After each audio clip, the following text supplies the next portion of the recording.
नमस्कार। आज के हिंदी शिक्षण में मैं रुचिता, सहायक अध्यापिका, विद्यालयी शिक्षा उत्तराखंड, आपका स्वागत करती हूँ।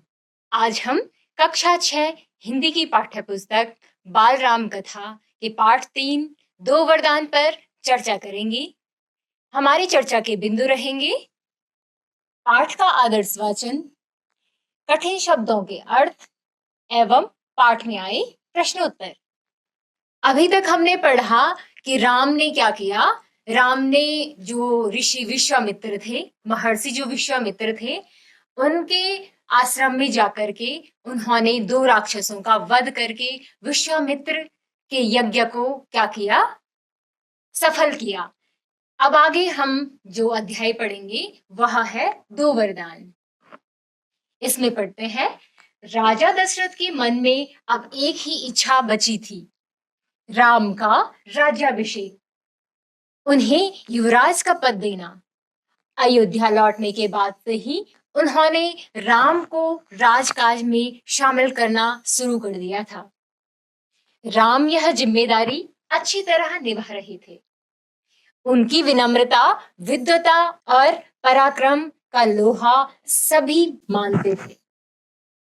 प्रजा उनको चाहती थी, दशरथ के लिए तो वह प्राणों से प्यारे थे ही। अब देखिए आगे क्या है कि अभी तक उन्होंने क्या किया है, महर्षि के आश्रम में जाकर के दो राक्षसों को मार करके जब उन्होंने क्या किया, महर्षि का जो यज्ञ था उसको, उस अनुष्ठान को पूरा करवाया। तो इन सभी कार्यों को देख करके राजा दशरथ जो थे, उनके मन में क्या इच्छा बची थी, उनके मन में यह इच्छा बची थी कि राम का वह क्या करे, राज्याभिषेक करें, उन्हें क्या करें, युवराज का पद दें। यानी कि राजा दशरथ धीरे धीरे क्या हो रहे थे, बूढ़े होते जा रहे थे। तो उन्होंने क्या किया, उन्होंने यह बात अपने मन में सोची कि उन्हें राजकुमार के पद पे या युवराज के पद पे उनको क्या कर दिया जाए, बिठा दिया जाए। अब उन्होंने यह बात सोच करके धीरे धीरे क्या कर दिया, राम को राजकाज में भी शामिल करना शुरू कर दिया था। यानी कि जो राजकीय कार्य थे उनमें भी शामिल कर दिया था, ताकि उनको क्या हो सके, उसका ज्ञान हो सके, किसका, राजकीय कार्यों का। और वह इस सभी जिम्मेदारियों को, कौन, राम इन सभी जिम्मेदारियों को अच्छी तरह निभा भी रहे थे। वह क्या थे, राम क्या थे, विनम्र थे, विद्वान थे और पराक्रम भी थे।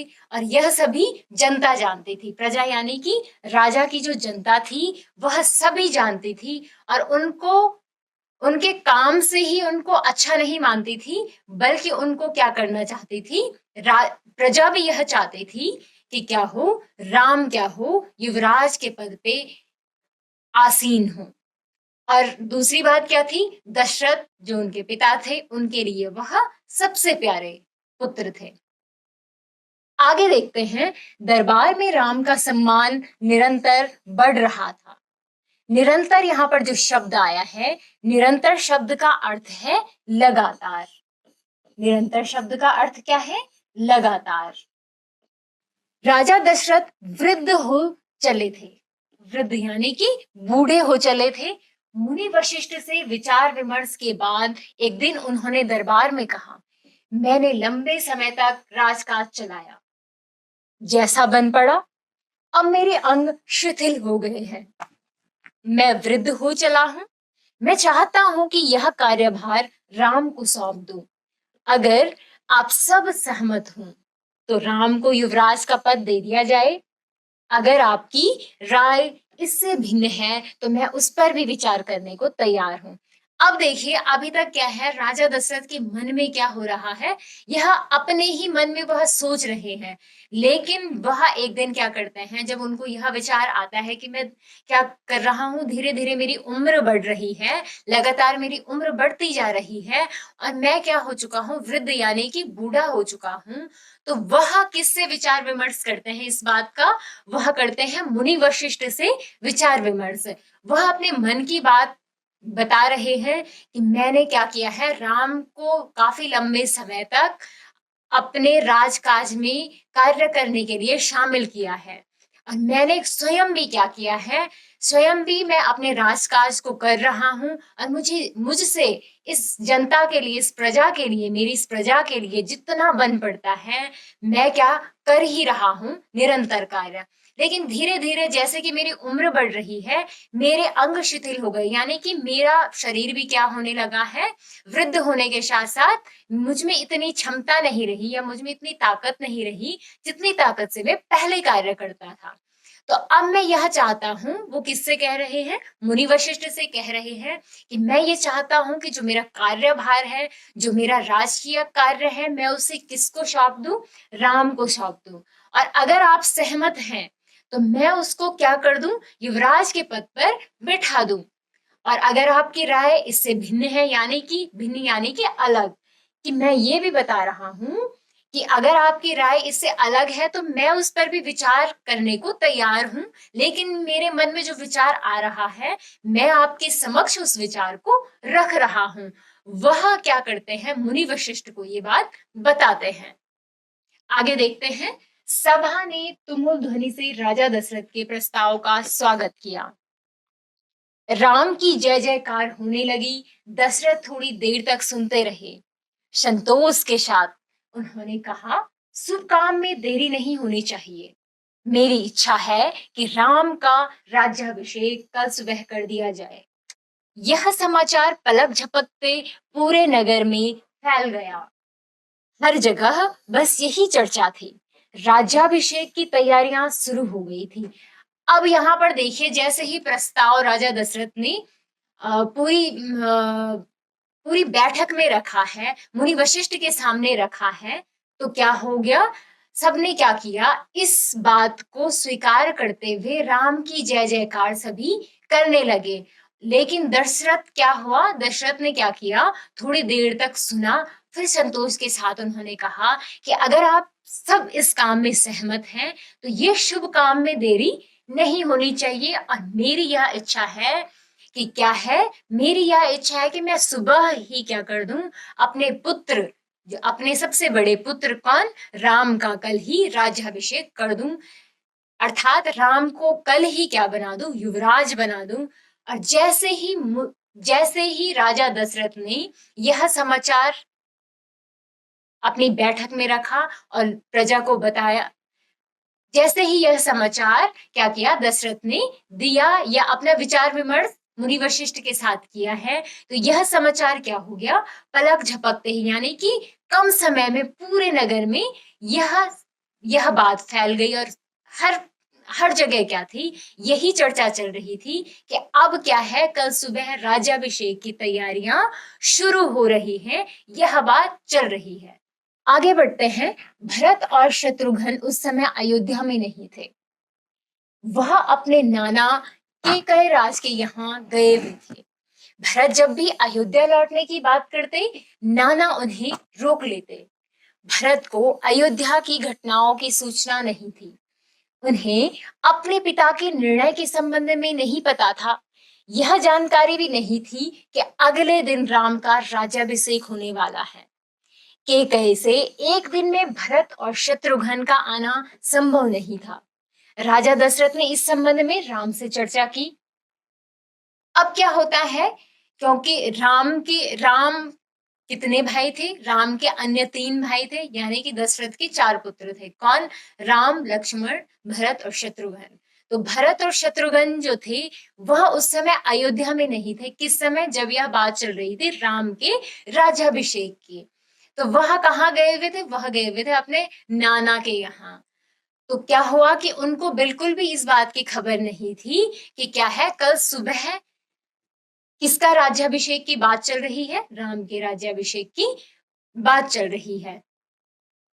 अब क्या था, जब ये जानकारी नहीं थी तो क्या हो गया, केकई से एक दिन में भरत और शत्रुघ्न का आना संभव नहीं था। यानी कि उनके नाना के घर से उनका एक दिन में वापस अयोध्या आना संभव नहीं था। और फिर उसके बाद क्या किया, राजा दशरथ ने इसी बारे में, किस बारे में, कि भरत और शत्रुघ्न यहाँ पर नहीं है, क्योंकि राम को राज्याभिषेक की तैयारियां करवाई जा रही थी, तो इस संबंध में राम से चर्चा की।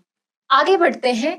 कहा, कि भरत यहाँ नहीं है, पर मैं चाहता हूं कि राज्याभिषेक का कार्यक्रम न रोका जाए।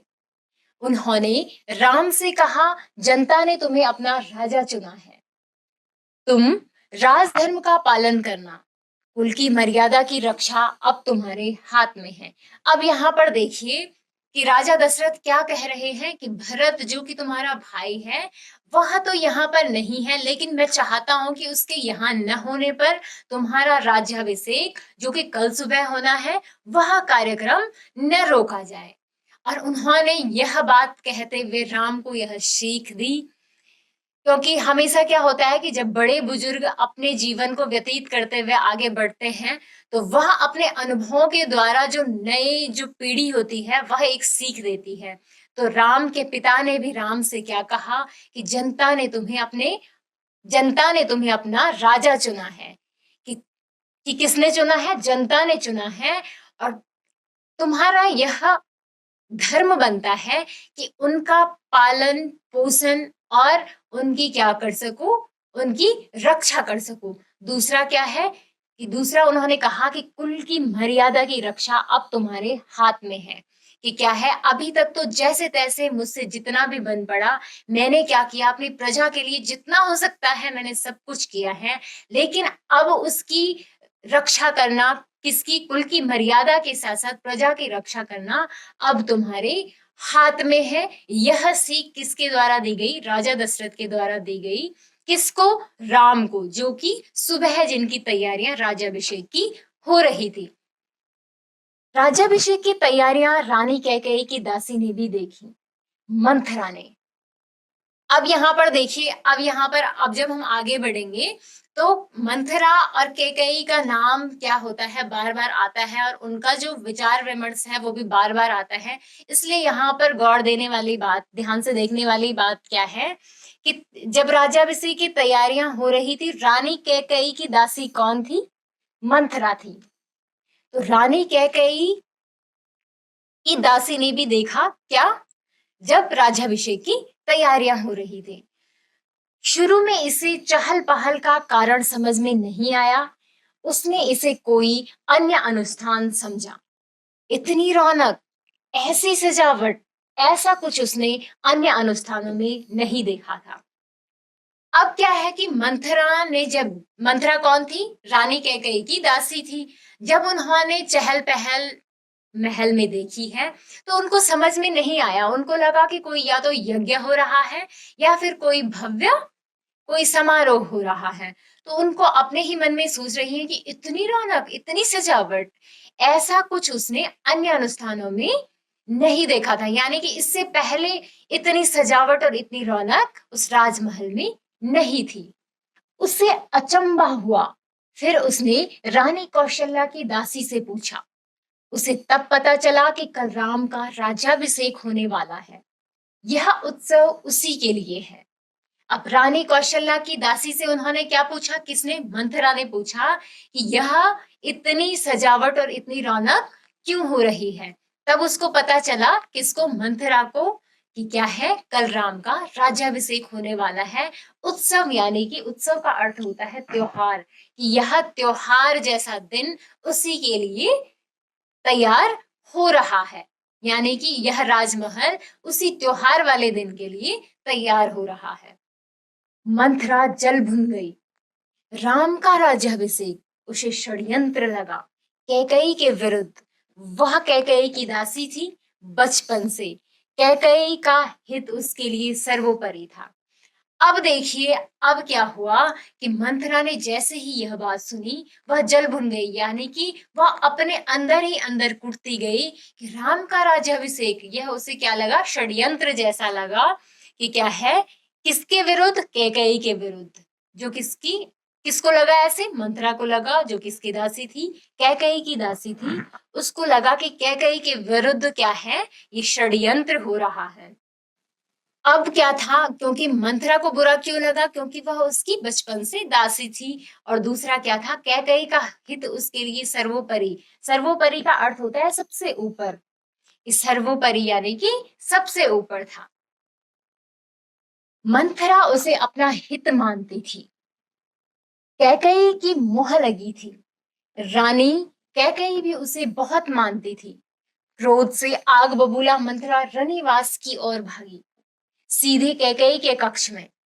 वह हाँफ रही थी, क्रोध से चेहरा लाल था, भागने के कारण सांस उखड़ रही थी। उसने रानी कैकेयी को सोते हुए देखा। किसी तरह स्वयं को संभालते हुए मंथरा ने कहा, अरे मेरी मूर्ख रानी, उठ, तेरे ऊपर भयानक विपदा आने वाली है। यह समय सोने का नहीं है। और जैसे ही क्या हुआ, मंथरा को यह बात पता चली कि राम का कल सुबह राज्याभिषेक होने वाला है, तो वह जल भुन करके गुस्से से, क्रोध यानी कि गुस्से से आग बबूला हो गई। मंथरा रनिवास की ओर भागी, यानी कि मंथरा जहां पर रानियां रहती थी, जहां पर कैकेयी थी, उस तरह भागी सीधे कैकेयी के कक्ष में। और कहाँ गई? सीधे कैकेयी के कक्ष में। और हांफते हांफते, और कैसे गई? हांफते हांफते गई, और गुस्से से उसका चेहरा बिल्कुल लाल हो रखा था। और जैसे वो भागते भागते गई थी, उसकी सांस भी उखड़ रही थी। तो उसने जैसे ही द्वार खोला, तो उसने क्या देखा कि रानी कैकेयी आराम से सो रही थी। तो उसने खुद को किसी तरह संभालते हुए कहा, किससे? कैकेयी से, कि अरे मेरी मूर्ख रानी, उठ जा, तेरे ऊपर भयानक विपदा आने वाली है। कि क्या है? तेरे ऊपर भयानक संकट आने, विपदा यानी कि संकट आने वाला है। यह समय सोने का नहीं है। आगे देखते हैं। होश में आओ, विपत्ति का पहाड़ टूटे इससे पहले जाग जाओ। फिर उसने क्या कहा कि होश में आओ, और ये संकट का जो पहाड़ तुम्हारे ऊपर, यानी कि भारी संकट जो तुम्हारे ऊपर टूटने वाला है, इससे पहले क्या कर लो? जाग जाओ। रानी कैकेयी नींद से चौंक कर उठी। उन्हें मंथरा की बात समझ में नहीं आई। बात क्या है? तुम इतना घबराई क्यों हो? सब कुशल तो है? उन्होंने पूछा। कि जैसे ही रानी कैकेयी ने मंथरा को क्या किया, मंथरा को हांफते हुए देखकर वो रानी जैसे ही नींद से चौंकी, तो उसने कहा कि क्या हो गया, कि बात आखिर क्या है? तुम इतनी गुस्से से लाल पीली होकर के क्यों आई हो, और इतनी घबरा करके क्यों आ रही हो? सब कुशल तो है, यानी कि सब ठीक तो है? उसने पूछा। किसने पूछा? रानी कैकेयी ने। फिर मंत्रा कहती है, कैसा कुशल, कैसा मंगल, सब अमंगल होने वाला है। तुम्हारे सुखों का अंत। महाराज दशरथ ने कल राम का राज्याभिषेक करने का निर्णय लिया है। अब राम युवराज होंगे। कि फिर मंत्रा क्या कहती है कि कैसा ठीक, कैसा कुशल और कैसा मंगल। अब सब अमंगल, यानी कि सब कुछ गड़बड़ होने वाला है। और तुम्हारे, किसके? कैकेयी के सुखों का अंत होने वाला है। क्यों? क्योंकि कल सुबह राजा दशरथ ने क्या निर्णय लिया है कि कल सुबह में राम का राज्याभिषेक हो, और या राम क्या हूं? युवराज होंगे। यह तो बहुत शुभ समाचार है। कैकेयी ने प्रसन्नता से अपने गले का हार उतारकर मंथरा को दे दिया। मैं बहुत प्रसन्न हूँ। राम युवराज पद के लिए हर तरह से योग्य हैं। अब इस बात को सुनकर के कैकेयी ने क्या कहा कि यह तो बहुत शुभ समाचार है, यानी कि बहुत, ये तो क्या है? बहुत अच्छा समाचार है। कैकेयी ने खुश होकर के क्या कर दिया, जो उसने अपने गले का हार पहना हुआ था, वह अपनी दासी मंथरा को दे दिया, और कहा, मैं तो बहुत खुश हूं, और क्या है, राम हर तरह से युवराज के पद के लिए योग्य है। रानी, तुम्हारी बुद्धि फिर गई है, मति मारी गई है। सवाल राम की योग्यता का नहीं है, राजा दशरथ के षड्यंत्र का है, तुम्हारे अधिकार छीनने का है। मंथरा मंथरा ने हार दूर फेंकते हुए कहा, षड्यंत्र, यह षड्यंत्र नहीं तो और क्या है? कल सुबह राज्याभिषेक है। भरत को जानबूझकर ननिहाल भेज दिया, समारोह के लिए बुलाया तक नहीं। अब क्या करती है जो मंथरा है? वह क्या करती है? वो कहती है कि रानी, तुम्हारी बुद्धि फिर गई है, तुम्हारी मति भी काम नहीं कर रही है। सवाल राम की योग्यता का नहीं है। ये क्या है? अगर तुम कहती हो कि राम योग्य है, तो सवाल उनकी योग्यता का नहीं है, कि इनकी राम की योग्यता का नहीं है, बल्कि राजा दशरथ के षड्यंत्र का है। जो कि मंथरा को लग रहा था कि राजा दशरथ क्या कर रहे हैं? षड्यंत्र कर रहे हैं। अब वो कहती है कि तुम्हारे अधिकार छीनने का है। कि क्या है तुम्हारे अधिकार? छीन रहे हैं। और ऐसा कहते वो क्या करती है, जो हार कैकेयी ने मंथरा को दे रखा था उसने क्या कर दिया, दूर फेंक दिया।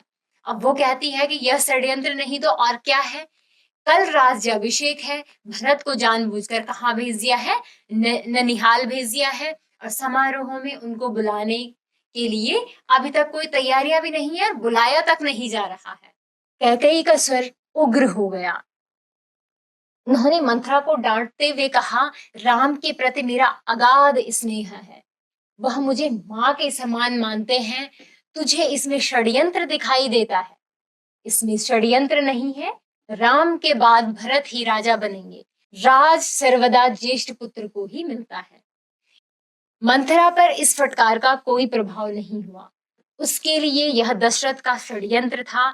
वह रानी कैकेयी के पलंग पर बैठ गई, उनके बहुत निकट कैकेयी के चेहरे की ओर देखते हुए उसने कहा, तुम बहुत भोली हो, नादान हो, तुम्हें आसन्न संकट नहीं दिखता, दुख की जगह प्रसन्नता होती है। अब यहाँ पर देखिए, रानी कैकेयी के मन में तो क्या है, राम के लिए अच्छी भावना है कि राम मुझे क्या मानते हैं, अपनी माँ जैसा मानते हैं। तो भला राजा दशरथ उसमें षड्यंत्र कैसे करते, और मुझे तो कोई षड्यंत्र इसमें नहीं नजर आ रहा है। तो क्या हो गया, राम राजा बन रहे हैं, राम युवराज बन रहे हैं, उसके बाद तो भरत का ही नंबर है। फिर दूसरा वो कहते हैं कि राजा हमेशा या युवराज हमेशा किसको बनाया जाता है, ज्येष्ठ यानी कि बड़े पुत्र को ही बनाया जाता है। इस पर क्या हो गया, मंथरा पर क्या हो गया कि जैसे ही कैकेयी ने ये बात कही तो मंथरा पर बिल्कुल भी इसका कोई भी असर नहीं हुआ।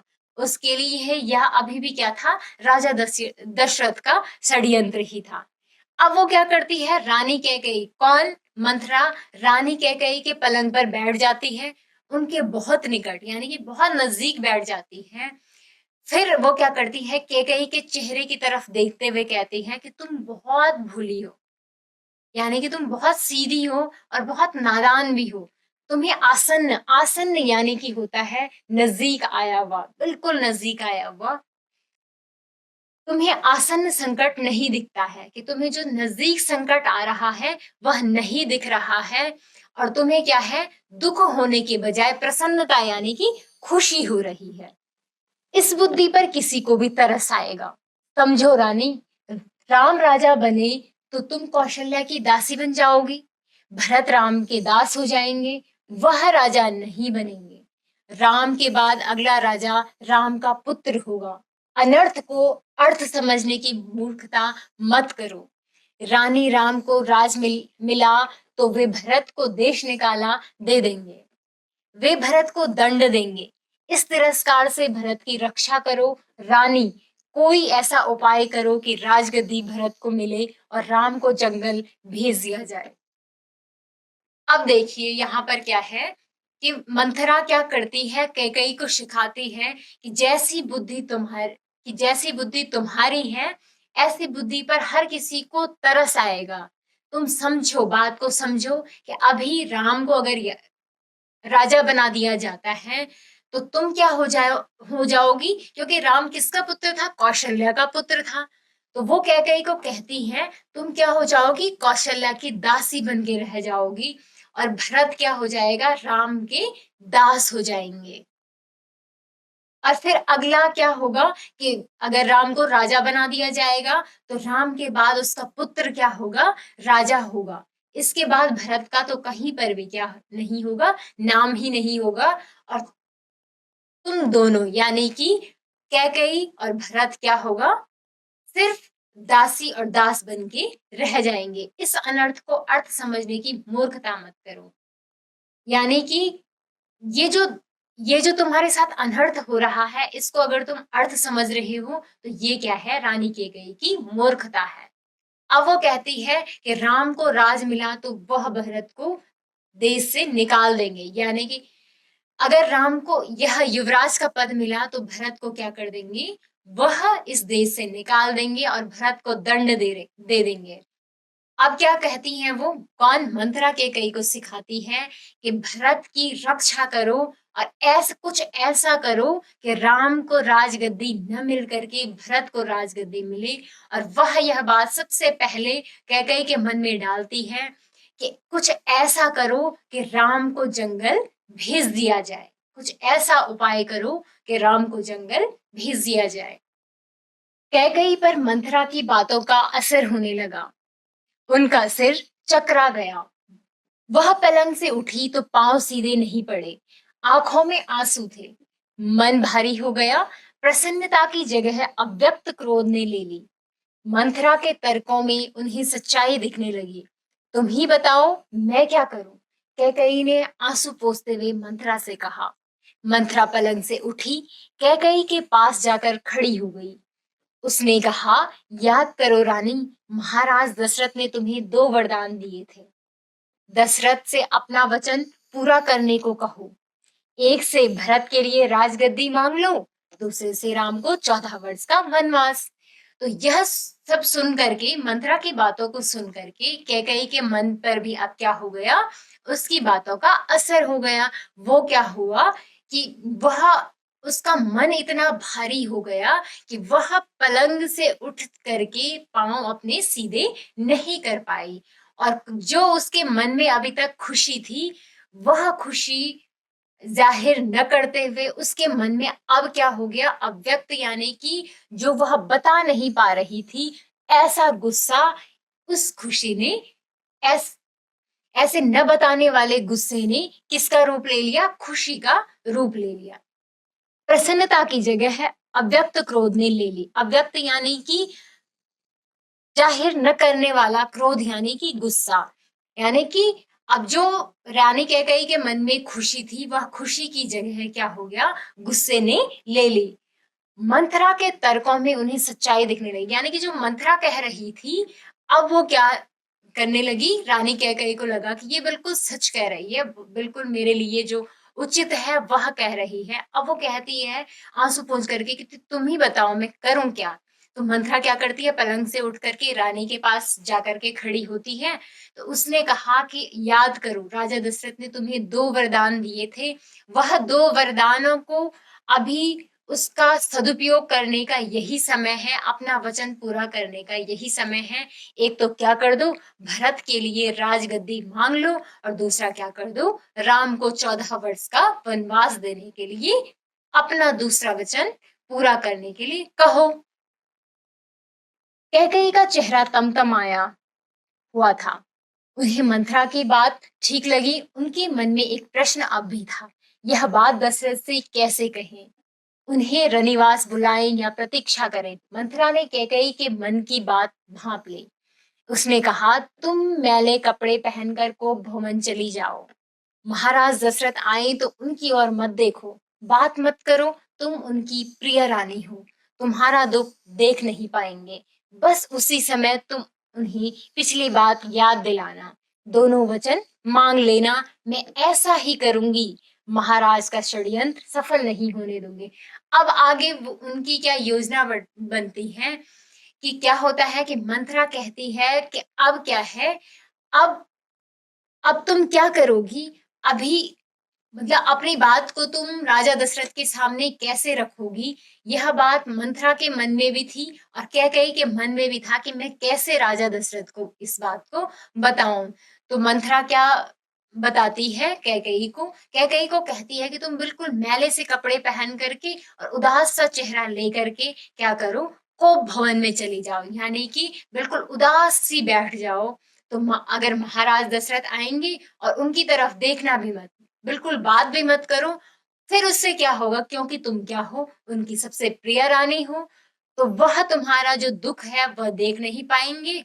फिर वह पूछेंगे कि क्या हो गया, फिर तुम उसी समय अपनी क्या कर देना, पिछली बात याद दिला देना और उन दोनों वचन को मांग लेना। फिर यह सभी बात कैकेयी सुनती है। फिर वह क्या कहती है कि मैं ऐसा ही करूंगी, लेकिन मैं जो महाराज यानी कि दशरथ का जो षड्यंत्र है उसको सफल नहीं होने दूंगी। मंथरा का लक्ष्य पूरा हो गया था। चलते चलते उसने रानी कैकेयी से कहा, राम के लिए 14 वर्ष से कम वनवास मत मांगना। भरत इतने समय में राजकाज संभाल लेंगे, जब तक राम लौटेंगे लोग उन्हें भूल चुके होंगे। अब जल्दी करो, रानी समय बहुत कम है। रानी कैकेयी को भवन चली गई। मंथरा रनिवास से निकल गई। दिन भर की गहमा गहमी के बाद महाराज दशरथ को रानियों की याद आई। तुरंत रनिवास की ओर चल पड़े, उन्हें शुभ समाचार देने। सबसे पहले वह कैकेयी के कक्ष की ओर मुड़े। कैकेयी वहां नहीं थी। प्रतिहारी से पूछा। अब क्या होता है कि जैसे कि मंथरा ने उन्हें बताया, किसको, कैकेयी को, कि क्या हो गया, कि तुम को भवन में चली जाओ, तो रानी कैकेयी उसी के लिए तैयार हो गई। और मंथरा जाते जाते क्या करती है, वह कहती है कि राम के लिए 14 वर्ष से कम वनवास मत मांगना। तब तक क्या होगा, जब तक कि 14 वर्ष वनवास लौट करके राम आते हैं, तब तक जनता उनको भूल चुकी होगी। और इस काम को करने के लिए समय मत गवाओ, जल्दी करो रानी, क्योंकि समय बहुत कम है। कल सुबह ही क्या है, राम का राज्याभिषेक है। तो ऐसा कह करके मंथरा वहां रनिवास से चली जाती है। फिर दिन भर की गहमा गहमी के बाद जब महाराज दशरथ को शाम को अपनी रानियों की याद आती है, तो वो कैकेयी के पास जाते हैं। लेकिन कैकेयी के कक्ष में जाते ही वो क्या देखते हैं कि वहां क्या है, कैकेयी नहीं है। तो वह औरों से पूछते हैं। पता चला कि वे कोप भवन में है। दशरथ को चिंता हुई, कैकेयी कोप भवन में, परंतु क्यों? क्या इसलिए कि उन्हें अब तक सूचना नहीं मिली? मैं उसे अवश्य मना लूंगा, दशरथ ने सोचा। दशरथ को भवन का दृश्य देखकर हैरान हो गए। उन्हें कुछ समझ में नहीं आया। कैकेयी जमीन पर लेटी हुई थी, बाल बिखरे हुए, गहने कक्ष में बिखरे हुए, कपड़े मैले। तुम्हें क्या दुख है? क्या हुआ है तुम्हें? मुझे बताओ, अस्वस्थ हो? राजवैद्य को बुलाऊं? दशरथ ने कई सवाल पूछे, कोई उत्तर नहीं मिला। कैकेयी रोती रही। अब क्या हुआ कि जैसे ही पता चला दशरथ को कि रानी क्या हो गया, रानी क्या हो गई, कोप भवन में चली गई, तो राजा दशरथ को चिंता हुई। और ऐसा भी उन्होंने सोचा कि कोप भवन में क्यों गई। लेकिन अभी तक उनको क्या था कि शायद, उनके मन में यह विचार चल रहा था कि शायद मैंने राम की सूचना उन्हें नहीं दी कि क्या है, राम राज्याभिषेक करने वाले हैं, तो शायद इस वजह से वह कोप भवन में चली गई। लेकिन इस बात के लिए मैं उनको मना लूंगा। जैसे ही वह कोप भवन का दृश्य देखते हैं, उनको कुछ भी समझ नहीं आता है। क्यों? क्योंकि वह वहां का ऐसा दृश्य था कि जिसकी वह कल्पना भी नहीं कर सकते थे। रानी कैकेयी जमीन पर लेटी हुई थी, उनके गहने बिखरे हुए थे और बाल भी बिल्कुल बिखरे हुए थे। वह नीचे लेटी हुई थी, बिल्कुल कपड़े मैले हो रखे थे। तो ऐसा सब देख करके राजा दशरथ ने उनसे पूछा कि तुम्हें दुख क्या है, क्या हुआ है तुम्हें? तुम अस्वस्थ यानी कि बीमार हो? अगर तुम बीमार हो तो मैं राजवैद्य को बुलाता हूँ। इतने सारे सवाल उन्होंने एक साथ पूछे, लेकिन उनको कोई भी उत्तर नहीं मिला। और कैकेयी यह सब प्रश्न को सुनने के बाद रोती रही, रोती रही। तुम मेरी सबसे प्रिय रानी हो, मैं तुम्हें प्रसन्न देखना चाहता हूँ। तुम्हारी खुशी के लिए मैं कुछ भी कर सकता हूँ, कुछ भी, धरती आसमान एक कर सकता हूँ।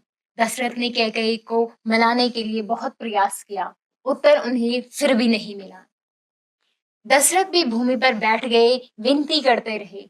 हाँ, मैं बीमार हूँ, कैकेयी ने कहा। मैं अपनी बीमारी के संबंध में आपको बताऊंगी, लेकिन पहले आप एक वचन दें, मैं जो मांगू उसे पूरा करेंगे। राजा ने तत्काल हामी भर दी। कहा, मैं राम की सौगंध खाकर कहता हूँ, तुम्हारी हर इच्छा पूरी करूंगा। अब यह सब देख करके क्या बोला दशरथ ने कहा कि तुम मेरी सबसे प्रिय रानी हो, प्रसन्न यानी कि मैं खुश देखना चाहता हूँ। और अगर तुम्हारी खुशी के लिए मुझे धरती आसमान भी एक करना पड़े तो मैं करूंगा। लेकिन क्या है, तुम ऐसे दुखी मत हो। लेकिन तुम क्या है, ऐसे दुखी मत हो। राजा दशरथ ने कैकेयी को मनाने की बहुत सारी कोशिशें करी, लेकिन कोशिशें नाकाम रही। फिर राजा दशरथ ने अंत में क्या किया, वह भूमि में बैठ गए और उनसे विनती करते रहे कि कि क्या हुआ है, बात क्या है। फिर रानी कैकेयी कहती है कि मैं तो बीमार हूँ, लेकिन मैं अपनी बीमारी के संबंध में अगर आपको बताऊंगी तो पहले मुझे क्या करें, वचन दें कि जो मैं मांगू आप उसे पूरा करेंगे। अब राजा ने यह सब सुन करके तत्काल यानी कि उसी समय, जो तत्काल शब्द आया है इसका अर्थ है उसी समय, कि राजा ने यह सब सुन करके हामी भर दी, यानी कि हाँ भर दी कि हाँ मैं पूरा करूंगा, मैं कसम खाता हूं कि तुम्हारी हर इच्छा पूरी करूंगा। ऐसा राजा दशरथ ने कैकेयी को कहा।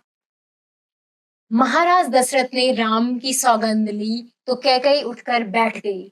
आप मुझे वे दोनों वरदान दीजिए जिसका संकल्प आपने वर्षों पहले रणभूमि में लिया था। महाराज दशरथ ने हामी भरी। कल सुबह राज्याभिषेक भरत का हो, राम का नहीं। कैकेयी ने कहा। दशरथ भौचक रह गए। उन पर वज्रपात सा हुआ। थोड़ा रुककर कैकेयी बोली, राम को 14 वर्ष का वनवास हो। दशरथ का चेहरा सफेद पड़ गया, अवाक रह गए, सिर चकराने लगा, वे मूर्छित होकर गिर पड़े। अब देखिए आगे क्या होता है। राजा दशरथ क्या करते हैं, राम की सौगंध यानी कि कसम खाते हैं। तो रानी क्या करती है, तो रानी कैकेयी उठ करके बैठ जाती है। अब रानी कैकेयी कहती है कि आप मुझे दोनों वरदान दीजिए जो आपने संकल्प लिया था, कब, जब सालों पहले, जब आप रणभूमि में थे। तो राजा दशरथ ने हामी भर दी, यानी कि हाँ कर दी कि ठीक है। तो रानी कैकेयी कहती है कि कल सुबह राज्याभिषेक राम की जगह किसका हो, भरत का हो, लेकिन राम का नहीं होना चाहिए। ऐसा सुनकर के दशरथ भौचक यानी कि बिल्कुल आवाक रह गए, उन पर वज्रपात जैसा हो गया। थोड़ा रुककर कैकेयी फिर बोली कि राम को 14 वर्ष का वनवास होना चाहिए। और दशरथ ने जब जैसे ही ऐसा सुना तो उनका चेहरा बिल्कुल सफेद पड़ गया, वह बिल्कुल आवाक से रह गए और उनका सिर चकराने लगा, वो मूर्छित यानी कि बेहोश हो गए और वो गिर पड़े। कुछ देर में राजा को होश आया, कैकेयी की ओर देखा, बड़े कातर भाव से बोले, यह तुम क्या कह रही हो, मुझे विश्वास नहीं होता कि मैंने सही सुना है।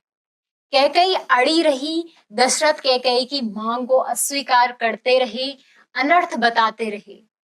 तब कैकेयी ने अंतिम हथियार चलाया। अपने वचन से पीछे हटना रघुकुल का अनादर है।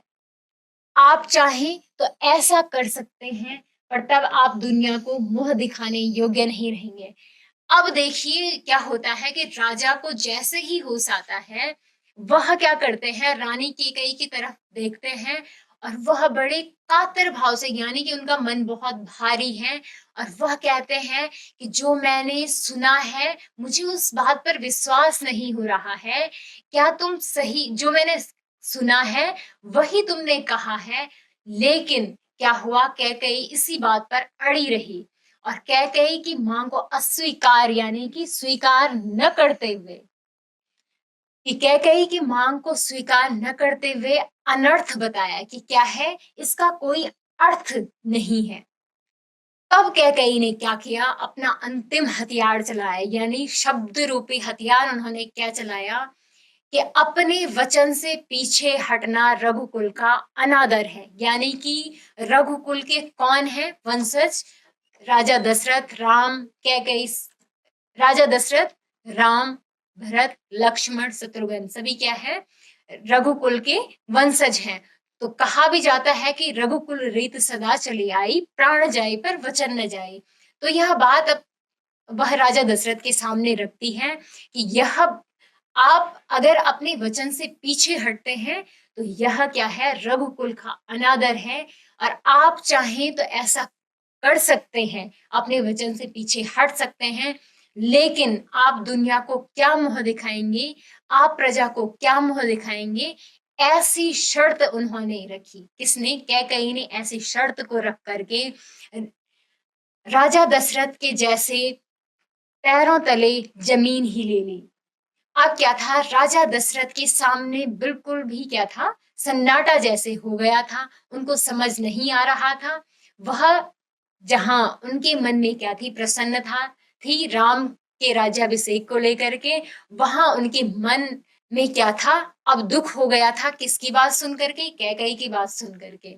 लेकिन जो वचन रानी कैकेयी ने राजा दशरथ से लिया था, अगर वह अपनी बात से पीछे हटते तो ये क्या होता, रघुकुल का अनादर होता। ऐसी रानी कैकेयी ने बात कही है राजा दशरथ से। तो इस प्रकार से इस अध्याय में क्या था कि क्या होता है कि रानी कैकेयी को अपने पुत्र भरत के लिए वह क्या करती है, राज्याभिषेक करवाने के लिए राजा दशरथ के सामने दो शर्तें रखती हैं। इस प्रकार से यह अध्याय का अंत होता है। रही मेरी बात, आप वरदान नहीं देंगे तो मैं विष पीकर आत्महत्या कर लूंगी। यह कलंक आपके माथे पर होगा। राजा दशरथ यह सुन नहीं सके, दोबारा बेहोश हो गए, रात भर बेसुध पड़े रहे। बीच बीच में होश आता, वह कैकेयी को समझाते, गिड़गिड़ाते, धमकाते, डराते, पर कैकेयी टस से मस नहीं हुई। सारी रात इसी तरह बीत गई। अब क्या था कि अभी तक क्या हुआ कि जो दो वरदान मांगे थे रानी कैकेयी ने, उन्होंने क्या किया, राजा दशरथ के सामने यह बात रखी कि अगर यह आप दोनों वचनों को नहीं मानते हैं तो मैं विष पी करके आत्महत्या कर दूंगी। अगर आप अपने वचन से पीछे हटते हैं तो आप अपनी प्रजा को क्या मुंह दिखाएंगे। दूसरा है कि अगर आप अपना वरदान नहीं देंगे तो मैं विष पी करके आत्महत्या कर लूंगी और जीवन भर के लिए यह कलंक आपके माथे पर रहेगा। राजा दशरथ जब उन्होंने कैकेयी की यह बात सुनी तो वह दोबारा बेहोश मूर्छित हो गए और रात भर बिल्कुल बेसुध, यानी कि उनको कोई सुध ही नहीं रही। अगर बीच बीच में होश आता भी तो वो रानी कैकेयी को समझाते, लेकिन रानी कैकेयी थी कि वह अपने बात से टस से मस नहीं हुई और सारी रात इसी तरह बीती। यानी कि रानी कैकेयी क्या चाहती थी, रानी कैकेयी चाहती थी कि भरत का राज्याभिषेक हो, न कि राम का। इस प्रकार से राम को रानी कैकेयी ने किस बात के लिए कहा है, राजा दशरथ से, राजा दशरथ से कहा है कि राम को क्या हो, 14 वर्ष का वनवास हो। आइए मूल्यांकन प्रश्न की तरफ बढ़ते हैं, जिसमें पहला प्रश्न है कि राजा दशरथ किसे राज्याभिषेक करवाना चाहते थे, जिसके विकल्प हैं विश्वामित्र को, राम को, भरत को, लक्ष्मण को। आपने क्या बताना है, एक इन चारों में से सही उत्तर बताना है कि इनमें से सही उत्तर कौन सा है कि राजा दशरथ किसको राज्याभिषेक करवाना चाहते थे। अगला प्रश्न है, राम को 14 वर्ष का वनवास हो, यह कथन किसके द्वारा कहा गया है, जिसके विकल्प हैं कैकेयी, कौशल्या, सुमित्रा, भरत। इन चारों में से आपने सही उत्तर बताना है कि इसका सही उत्तर क्या है। आज हमने जिन बिंदुओं पर चर्चा की है वह बिंदु है पाठ का आदर्श वाचन, कठिन शब्दों के अर्थ एवं पाठ में आए प्रश्नोत्तर। आपके लिए गृह कार्य है, अपने आसपास के किसी पुस्तकालय में जाइए, वहां पुस्तकों का प्रबंधन व रखरखाव किस प्रकार किया जाता है पता कीजिए, कुछ रुचिकर उपन्यास लेकर उन्हें पढ़िए।